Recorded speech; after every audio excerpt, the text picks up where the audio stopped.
நடைபெறவுள்ள வன்னியர் மகளிர் பெருவிழா மாநாடு பெண்களுக்கு பெருமை சேர்க்கும் மாநாடாக அமையும் என மாவட்ட நிர்வாகமும் காவல்துறையும் விதித்துள்ள கட்டுப்பாடுகளை பின்பற்றி மாநாட்டை சிறப்பாக நடத்துவோம் என்று மாநாட்டிற்கான பாதுகாப்பு கட்டுப்பாடுகள் குறித்து மயிலாடுதுறை மாவட்ட ஆட்சியர் அலுவலகத்தில் நடைபெற்ற ஆலோசனைக் கூட்டத்தில் பங்கேற்ற பாமக கௌரவ தலைவர் ஜி.கே. மணி தெரிவித்துள்ளார். மயிலாடுதுறை மாவட்டம் பூம்புகாரில் ஆகஸ்ட் 10ஆம் தேதி பாமக மற்றும் வன்னியர் சங்கம் சார்பில் வன்னியர் மகளிர் பெருவிழா மாநாடு நடைபெறவுள்ளது. இந்த நிலையில் மாநாட்டிற்கான கட்டுப்பாடுகள் மற்றும் பாதுகாப்பு அம்சங்கள் குறித்து மாவட்ட ஆட்சியரகத்தில் மாவட்ட ஆட்சியர் ஸ்ரீகாந்த் தலைமையில் மாவட்ட காவல் கண்காணிப்பாளர் ஸ்டாலின் முன்னிலையில் ஆலோசனைக் கூட்டம் நடைபெற்றது. இக்கூட்டத்தில் பாமக கௌரவ தலைவர் ஜி.கே. மணி மற்றும் அக்கட்சி நிர்வாகிகள் கலந்து கொண்டனர். கூட்டத்திற்கு பின்னர் ஜி.கே. மணி செய்தியாளர்களிடம் கூறியது, பூம்புகாரில் ஆகஸ்ட் 10ஆம் தேதி பாமக நிறுவனர் மருத்துவர் ராமதாஸ் தலைமையில் நடைபெறவுள்ள வன்னியர் மகளிர் பெருவிழா மாநாடு சம்பந்தமாக மாவட்ட ஆட்சியர் தலைமையில் கூட்டம் நடைபெற்றது. மாவட்ட நிர்வாகம் மாநாடு நடத்துவதற்கான நிபந்தனைகள், அறிவுறுத்தல்களை வழங்கியுள்ளனர். பொதுமக்களுக்கும் போக்குவரத்திற்கும் இடையூறின்றி முழு கட்டுப்பாட்டுடன் மாநாடு நடத்தப்படும். காவல்துறையினர் தேவையான கட்டுப்பாடுகளை சொல்லியுள்ளனர். அவை நாங்களும் ஏற்றுக்கொள்ளக்கூடியவையாக உள்ளன.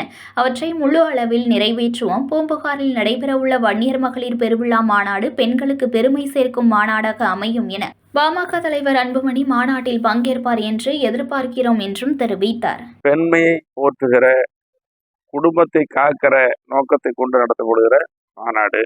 இந்த மாநாட்டில் எங்கள் மருத்துவர் ஐயாவினுடைய தொடர் கோரிக்கை கொள்கையாக இருக்கிற சமூக நீதியை நிறைவேற்ற வேண்டும்.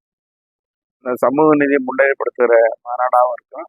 இந்த மாநாட்டில் கண்ணகி, கோவலன் நாடகம் உள்ளிட்ட பெண்களை போற்றுகிற, பெண்களுக்கு பெருமை சேர்க்கிற, பெண்களின் வீர தீர சாகச நிகழ்ச்சிகள் எல்லாம் கலை நிகழ்ச்சியாக நடத்தப்பட இருக்குது. அதனால போக்குவரத்து வாகனங்களை ஒழுங்குபடுத்துறது, அதை நிறுத்துறது, பெண்கள் வர்றதுனால பாதுகாப்பாக திரும்பி போறது, இதற்கு எல்லா ஏற்பாடும் பண்ணிட்டோம். அதனால நான் தமிழ்நாடு முழுவதும் இருந்து வரக்கூடிய அன்பு சகோதரிகளுக்கு நாங்கள் அன்பு வேண்டுகோள் மட்டுமல்ல, எல்லோரும் வர வேண்டும் என்று வேண்டி விரும்பி கேட்டுக் கொடுக்கிறோம்.